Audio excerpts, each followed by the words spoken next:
gang. You don't believe in no fate. Every day digging the grave. Stepping up here with the stakes. City of dreams, city of...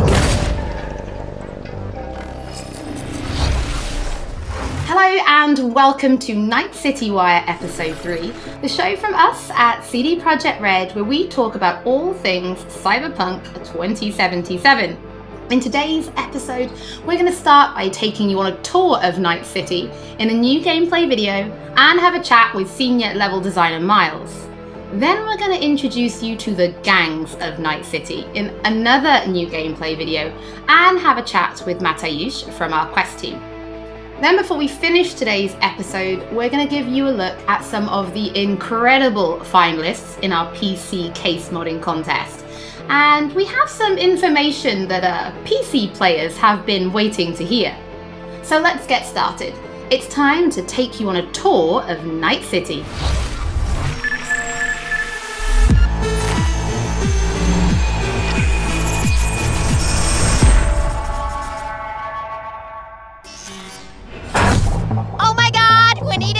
Today's news is Nova Max. Hi there. New to Night City? It's not so bad here. How we feeling today? Cause I feel amazing. The food. The Thai on 7th and Haywood. The pierogies down by the docks. Our home. Our pride. And as always, your business is my business.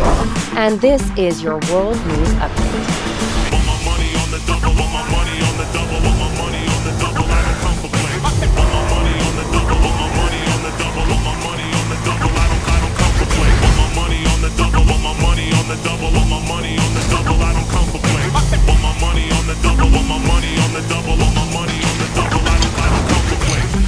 Endless possibilities and endless lies. We are fucked, America. And I don't know how we're gonna fix it. The homeless population in Night City has risen by 300%. Crime in Night City is now double the rate than in the new United States.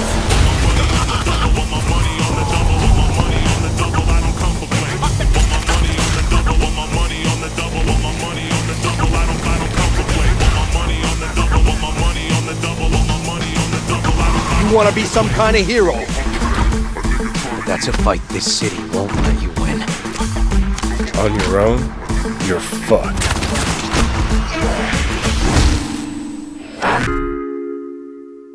Well, on that note, that's it for today's Info Flash. Sleep tight, Night City. The grass ain't greener anywhere else.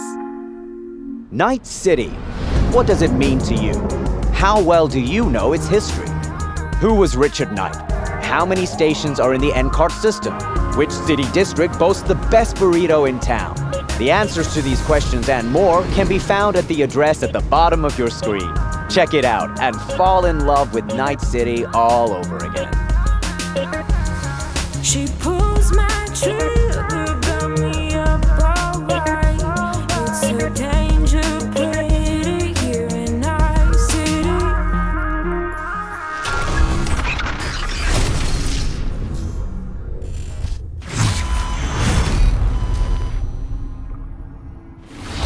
Well, since Night City is one of our stars of this episode, there is actually quite a lot to talk about. So let's start at the beginning.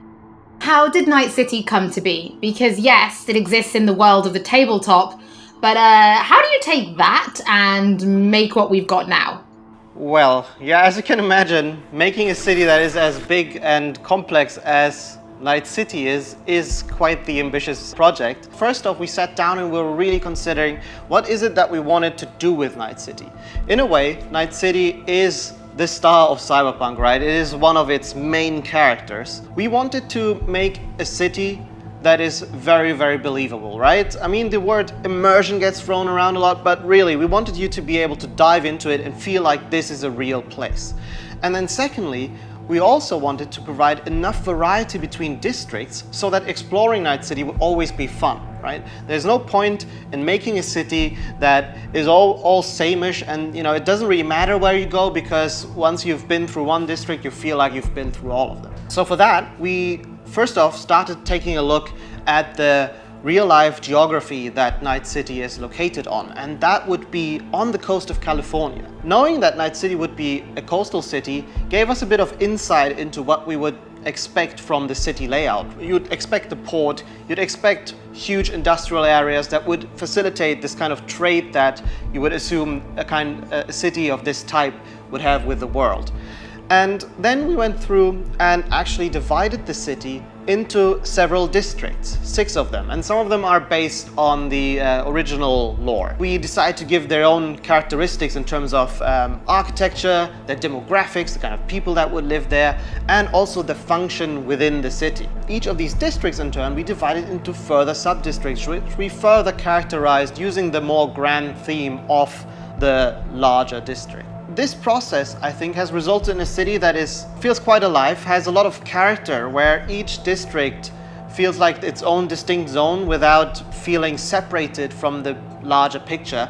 And that results in something that allows the player to easily navigate even the complex concrete jungles of Night City simply by looking around and always having a rough idea where you actually are. But Night City is clearly so different from anything we've ever created with The Witcher. Can you give us some idea about, or some insight into just how big and how densely packed Night City really is?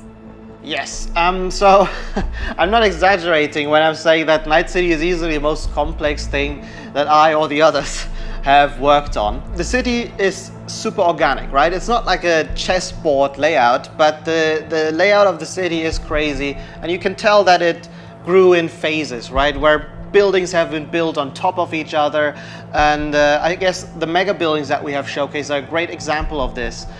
You'll actually see that they are located on some kind of pillar, and then expand outside and then up high into the sky, and underneath it you'll have space for other buildings. This yields a lot of interesting experiences when it comes to exploration, and that's the one thing I'm most excited about for players to experience. We've been saying that our exploration is super vertical, right? But what this really means is that it changes the way you explore the city.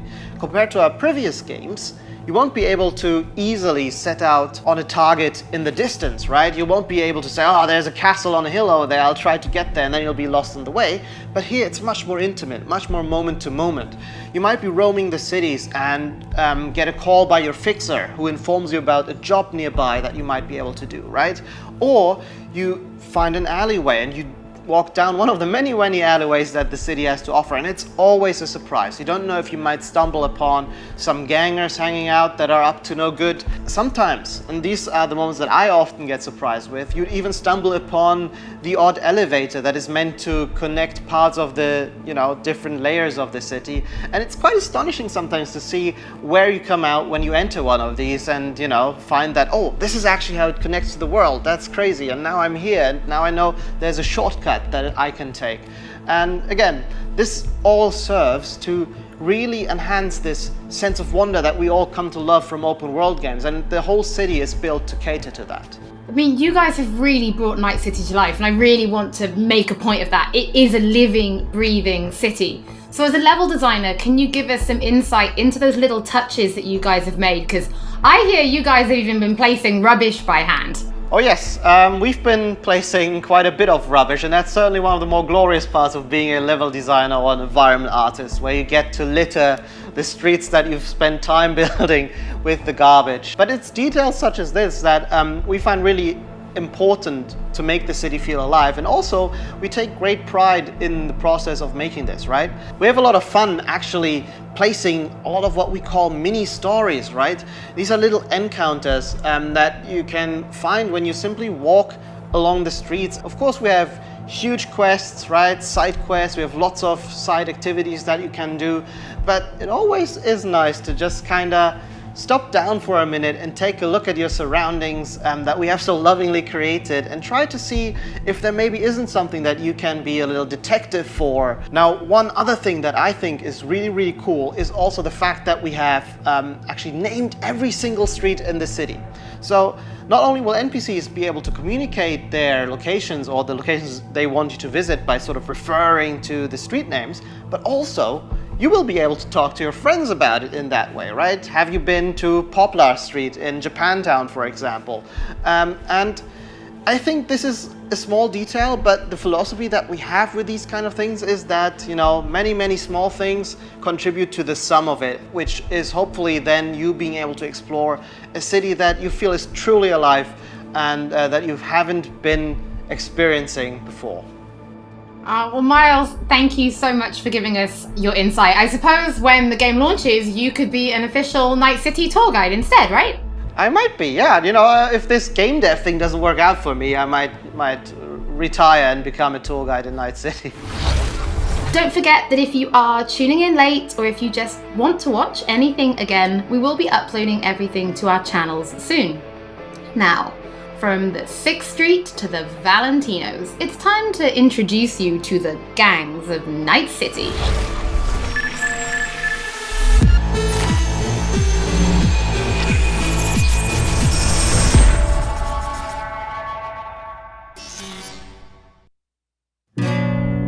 You know how things work in Night City?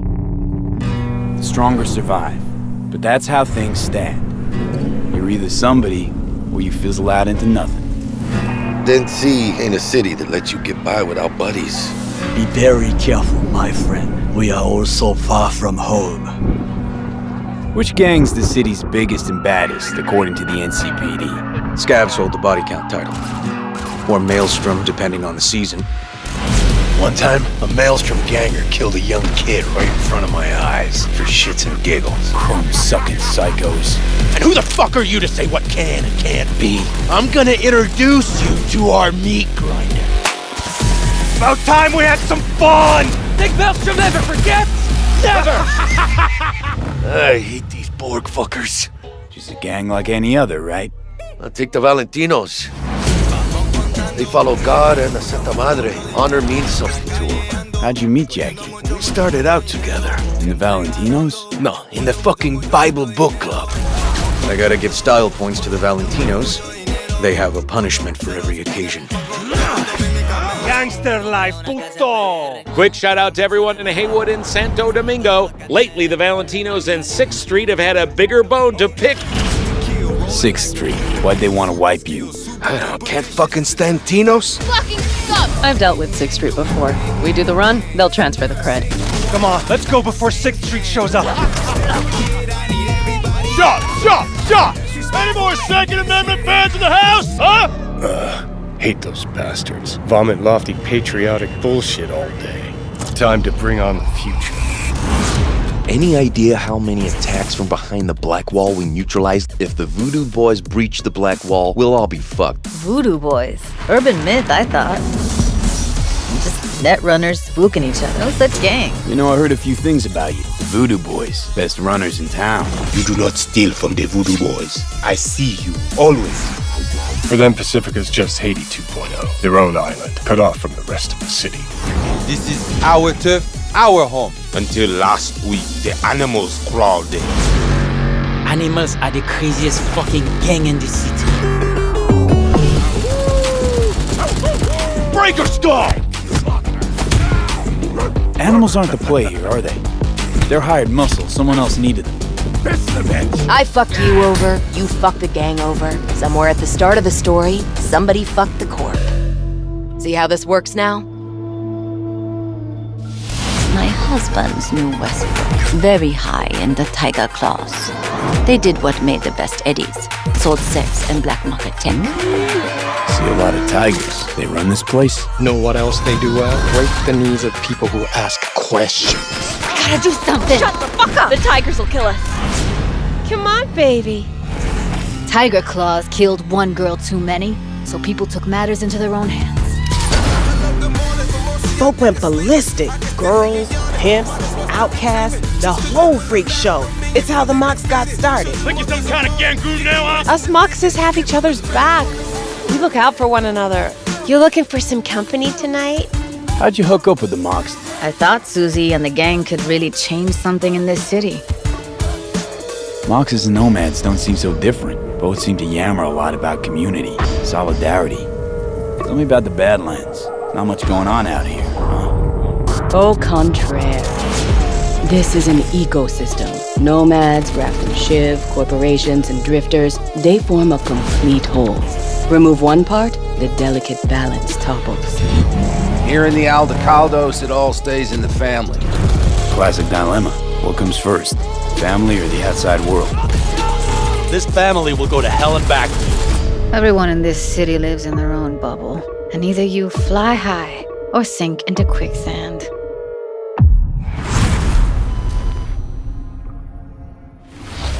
Mateusz, thank you so much for joining us. I have personally been really excited to give people a closer look at the gangs. We've shown a little bit on Twitter, but their styles are so distinct. Yes, I enjoyed them a lot as well in our game. I think they're very cool. But let's start then with the kind of role that they play, because gangs really do play a prominent role in Night City, correct? Yes, definitely. The gangs, they rule the streets of Night City. You know, they have the newest cyberwar, they have the newest weaponry, and they are really a power that everyone needs to take into account when they are thinking of operating in Night City. You will encounter them as you explore the city, of course, but also as you complete main quests, side quests, different jobs for the fixers. Sometimes you might even get hired by them. But then, I suppose everybody's thinking then, can you join a gang? Well, V is a merc, and mercs of Night City are this unique, distinct group that stick mostly to themselves, right? And they get jobs from a variety of factions. They can get jobs from corporations, they can get jobs from gangs, they can get jobs from different kind of like influential clients. Because of this, nobody will ever trust a merc to be one of them, right? And the gangs are no exception here. They are looking only for like people that they know will be loyal to them, right? And that they will fight for their cause all of the time, not just some of the times when it's profitable to them. So because of this, V will mostly stick to the afterlife. And the afterlife are this group of mercs, this legendary group of mercenaries in Night City. They get the best jobs, they get the most money, the best clients, and so on. So if you want to become a legend in Night City, you are going to the afterlife. So we've obviously mentioned distinct style then, so does that mean there are kind of special gang-themed weapons and items and clothing for players to find and use? Yes, definitely. There are different vehicles that you can drive, for example. There are cars, there are motorbikes.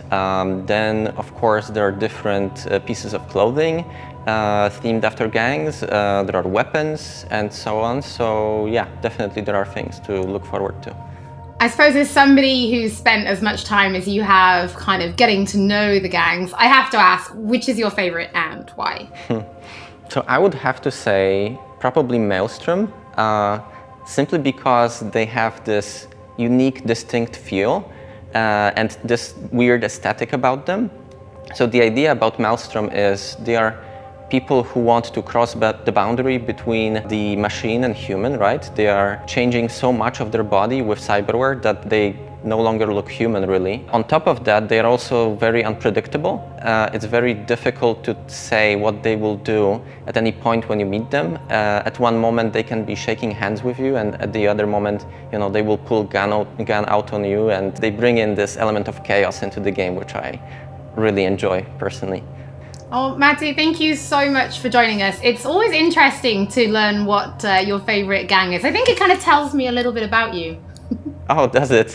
What does it say about me? Well, we'll talk about that later. But for now, before we wrap up today's episode, we asked people to show us their creativity and design a PC case mod, Cyberpunk style. Our panel of judges selected 5 finalists and we teamed them up with professional case modders to bring their concept to reality.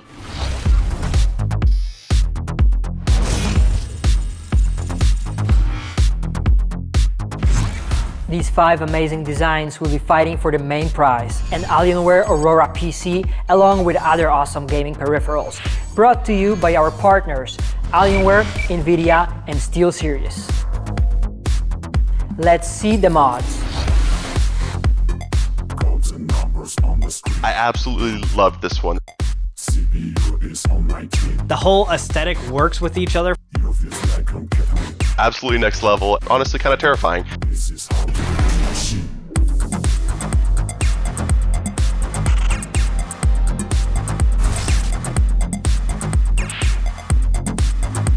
Exactly the type of thing I would expect to find at a trade show. It really looks like it could have come straight out of the game.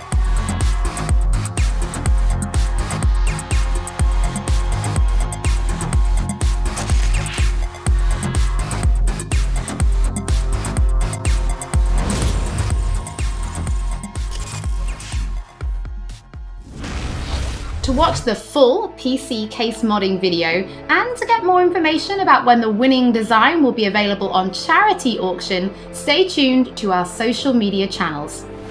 Looking at those PC case mods, it reminds me that we do have one more thing to reveal. If you're going to be playing Cyberpunk 2077 on PC when it launches this November, we do have some specs to share that I think some of you have been waiting for.